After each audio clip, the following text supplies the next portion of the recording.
Hey everyone, this is the Rewriter writing in. For today's video, I will be reviewing Shang-Chi and the Legend of the Ten Rings. This MCU movie showcases a character that has never been seen on the big screen before. So does it live up to the high standards of some of the great MCU films? Or does it flop like some of the other MCU films? Black Widow. Before I get into the review, if you enjoy this video and the content on my channel, then please feel free to leave a like and subscribe. It really helps my channel grow. So with this intro out of the way, let's dive into the spoiler review of Shang-Chi.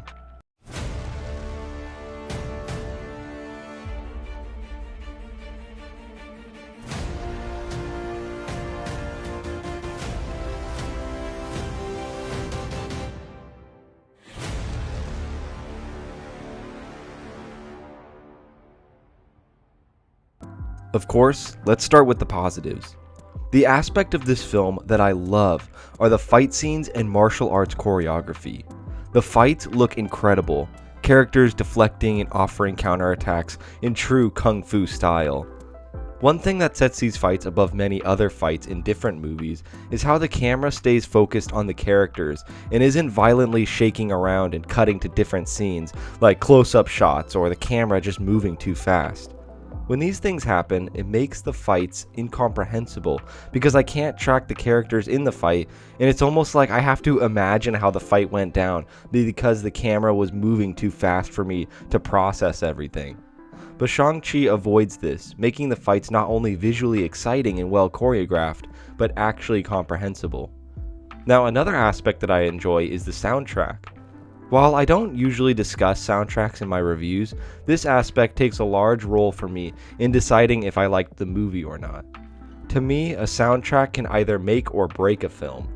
If it's incredible, it adds so much to the world because it gives the audience audio cues that indicate to us how we should be feeling in a scene. Depressed, excited, angry. If it sucks, it takes me out of the experience and basically ruins any of the appeal that the film had. For me, this soundtrack did a great job at guiding me carefully through the scenes, but it also stayed authentic to the Chinese culture that it's based on, which I absolutely loved. The ambient music in the background of quiet scenes was amazing and emotional, something that this film excelled at. Next, I enjoyed the characters, for the most part. I'll talk about the nitpicks that I have with them later, but for now, let's talk about what I did like. I was very nervous going into this movie because I figured Awkwafina was probably going to be the super annoying friend archetype that's in many MCU films, but she wasn't as bad as expected in this respect. She had some genuinely funny lines, and I enjoyed her dynamic with Shang-Chi during the quieter parts of the film. Now, as for Shang-Chi himself, I like this character too. He's charismatic, conflicted, and incredibly skilled.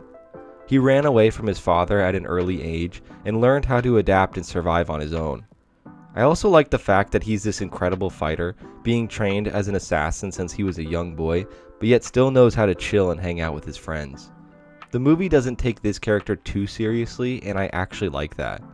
For the most part, I prefer characters in this type of role to be serious, but found Shang-Chi's characterization refreshing from other MCU heroes. The sister Leiko was a good character with relatable goals and motivations, along with showcasing her talent for skills such as business instead of just martial arts skill. I like the fact that she was able to make a name for herself based on her talents. It was kind of cool to see Trevor in there from Iron Man 3, though his presence wore thin after a little bit for me. Finally, my favorite character out of the bunch was Mandarin. The aspect of his character that I loved was the fact that he had clear motivations for why he was the villain in this movie. After putting his old life of being a conqueror behind him to marry the woman he loved and lead a normal life raising his family, his past comes back to haunt him as a rival gang storms his house and kills his wife. This prompts him to turn back to villainy and regain his control of the criminal underworld. He began to train his son violently while keeping his daughter behind in the dark to merely watch. After years of spreading tyranny, he hears the voice of his deceased wife telling him to free her from her imprisonment in this mystical land called Ta Lo. He'll do anything to get his wife back, even if it means killing his own children in the process. This type of villain makes for great drama between the protagonist and the antagonist, as they are related and therefore have deeper connections than most enemies would. So now that we've talked about the positives, let's transition over to the negatives. And with this in mind, let's circle back to the characters. While I do feel that these characters were decent, I felt that there were some flaws with some of them. Now let's talk about Katie, played by Awkwafina. Now she did a good job at providing comedic relief in this film, but I ultimately found her character to be kind of pointless. She's great for the beginning of the movie where Shang-Chi is living a normal life with normal friends, but after this she really didn't need to be in it at all. It didn't really make sense to me why she would join him after it's revealed that he had been lying to her for over 10 years. She just shrugs this off and tells him that she's going with him. She has no fighting abilities or any special talents that would make her useful on this trip, but yet here she is taking a front and center role in the film. I also didn't find her humor always very necessary during or at the end of a scene, and it came off as kind of cringy at times. She's just a liability at this point, and it doesn't make sense why he would take her with him. To prove that she doesn't work super well in this movie, let's look at an example of this exact character type in another MCU film, but done right. Luis from Ant-Man is a hilarious character that makes up a large portion of why I enjoy that film so much. He's witty, quick, and his storytelling abilities are far superior to anyone else's that I've seen in the MCU. However, what makes him work in the role in that film of eventually helping out Ant-Man and being on his adventure with him is the fact that he's a skilled hacker and thief. These attributes make him valuable to the team on their mission, so it makes sense why he is here throughout the story. The comedy from him is just the cherry on top, whereas Katie's only attribute is her humor.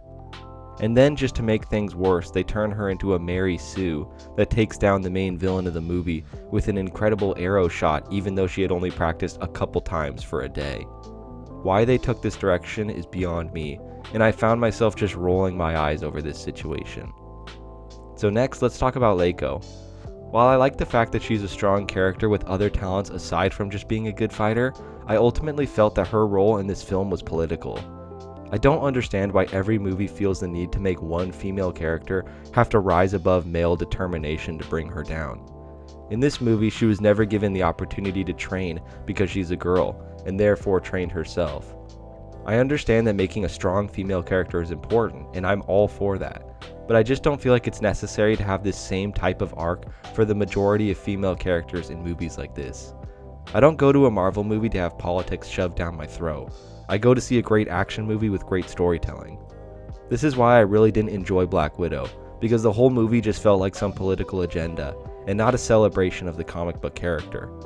Politics have their place in media and storytelling, but not here, in my opinion. Let's move on to the Mandarin now.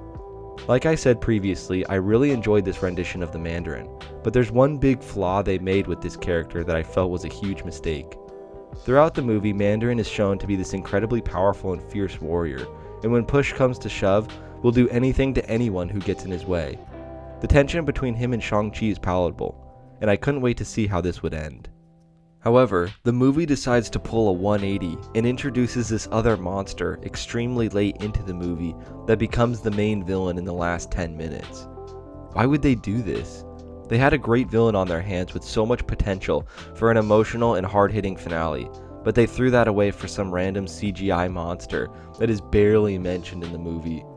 And worst of all, they take a powerful and important Avengers-level enemy and kill him off in his first and only movie. What the hell, Marvel? Do you get your kicks off of ruining great characters and story arcs?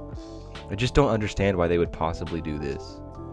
Now finally, to end this topic of characters, I want to discuss Death Dealer. This character is not in very many comics, only being used in one minor storyline from a miniseries. But with what minimal material they had on Death Dealer, at least he had a backstory and motivation behind being an enemy to Shang-Chi. With not much known about him, I feel that this movie could have fleshed him out into a more important character to the overall plot. However, they decide to leave him as a faceless, nameless side character that only confronts Shang-Chi a couple times before being killed by some CGI monsters at the end of the film. Why did they even feel the need to add him as a character if he isn't going to do anything? Why waste the money on making an authentic costume for the character if you aren't going to represent him authentically? Decisions like this irritate me so much because you have all these characters that could potentially serve as important plot devices to further an intricately woven narrative, but they just decide, nah, let's just kill them. And yet the person that survives this whole ordeal is this boring bodyguard who does nothing important in the whole movie. Now, another nitpick that I have with this film is Ta Lo. This mystical land where warriors possess unnatural abilities and magically imbued armor and weapons is never explained in the movie. Where is this place? What's the purpose of it? Is it in another dimension, or is it just hidden from civilization like Wakanda is? How did all this magic get here, and where does it come from? So many questions with no answers. I felt that the inclusion of some CGI-filled land with no explanations as to what it is or how it came to be is extremely pointless. I know that the thrust of this film was Mandarin thinking he needed to save his deceased wife from this place, so that's why it's here, but I ultimately felt that they could have taken another direction with this plot so that the audience doesn't have to be introduced to Narnia near the end of the film. I know that this is where the wife came from, but all this information should have been shown to us at the beginning of the movie so that we're not all scratching our heads at the end of it. This is all included in my 180 comment that I mentioned earlier, and I still don't understand why all of this needed to be added at the end of the film. I understand that Shang-Chi is a mystical character, but all of this should have been explained to us at the beginning as a setup for the whole film. Now finally, the biggest nitpick that I have is with the 10 rings themselves. First of all, they don't even explain how the Mandarin got them, instead giving us some BS answer like, he might have found them in a tomb, or a cave, whatever, it doesn't really matter. This BS quote instantly reminded me of this scene from Rise of Skywalker. We've decoded the intel from the First Order spy, and it confirms the worst. Somehow Palpatine returned.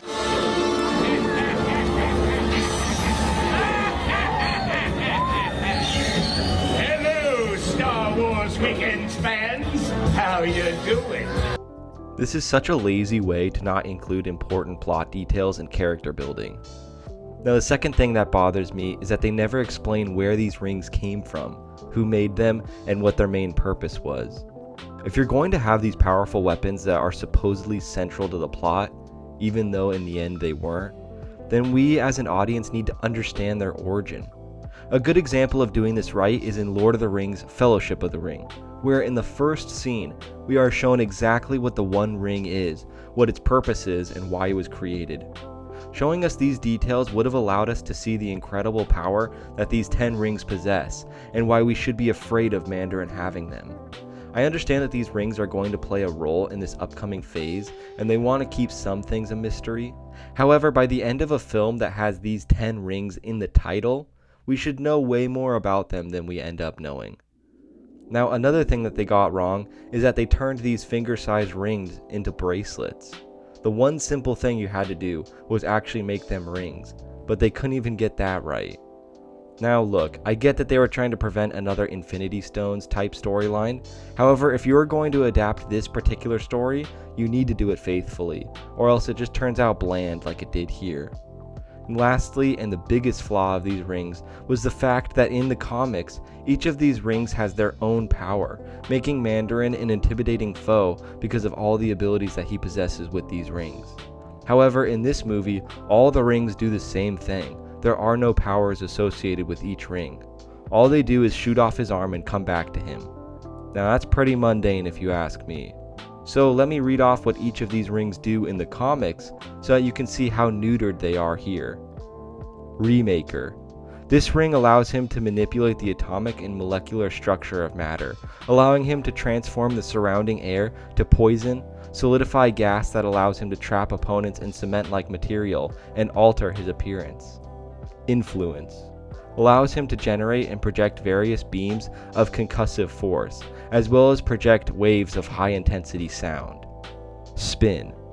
Causes the air to move about at high speed in a vortex. The vortex can be used as an offensive weapon, as a means of levitating objects, or as a means of propelling the ring's wearer through the air. Spectral. Projects a beam of energy capable of destroying the bonds between the atoms and molecules, causing inanimate objects to disintegrate. Nightbringer. Creates an area of darkness. Daimonic. generates bursts of high-intensity light to blind opponents. It also encases opponents in a field of heavy gravity, pinning them to surfaces. It also utilizes electromagnetic fields to levitate and manipulate objects, and can project holographic illusions. Incandescence projects blasts of infrared to produce flame or ignite combustible materials. The Liar allows him to manipulate the thoughts and actions of other people by creating mental illusions as well as being able to temporarily paralyze them. Lightning projects blasts of electrical energy. And Zero projects waves of intense cold and ice and can trap foes in ice blocks and sheaths. Now, after seeing the incredible power that comes from these rings, it's such a shame that Marvel decided to nerf them to oblivion. Imagine all the cool fights and special effects that could have come from these incredible rings. So in all, while I feel that this movie had incredible fight scenes and a great score, the majority of its characters and its overall plot fell a bit flat to me. Things that should have been explained in more detail weren't, and there was a lot of wasted potential here. There were some great ideas too, but these are dragged down by its inconsistent plot and world building. My final score for Shang-Chi and the Legend of the Ten Rings is Rewrite. So, that's the end of my review. I hope that you all enjoyed it, and thank you so much for watching. Have you seen Shang-Chi, or are you going to? Or are you not planning on seeing this one anymore?